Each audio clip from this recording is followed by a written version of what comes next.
दी नाक गळत राहतं. एकदम अनॉइंग सिम्पटम आहे. कधी कधी नाक बंद, कधी उजवं, कधी डावं, कधी दोन्ही. याची कारणं आणि उपाय बघूया. याच्यामध्ये पहिलं महत्त्वाचं जे कारण आहे ते म्हणजे व्हायरल इन्फेक्शन. यामध्ये सर्दीसोबत खोकलाही होतो. दुसरं कारण आहे ते म्हणजे ॲलर्जी, धूळ किंवा पॉलन्स. आणि तिसरं कारण म्हणजे सायनस इन्फेक्शन. चेहऱ्याच्या हाडामध्ये हवेच्या अशा पोकळ्या असतात, सायनस. त्याचं जर इन्फेक्शन झालं तर त्यामुळेही नाक गळू शकतं. यामध्ये सोबत चेहरा पण दुखतो. घरच्या घरी आपण काय करू शकतो?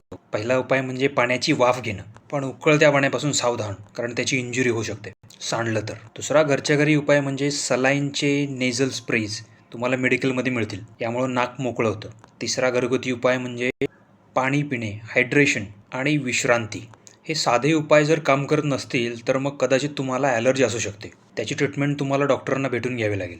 सगळ्यात महत्त्वाचं म्हणजे सर्दीसोबत ताप आलेला आहे आणि नाकामधून हिरवा पिवळा स्त्राव येत आहे, सोबत चेहरा पण दुखत असेल तर नक्की डॉक्टरांना भेटा. हे सायनस इन्फेक्शन असू शकतं आणि कदाचित तुम्हाला अँटीबायोटिक्स लागतील. Please subscribe to my channel.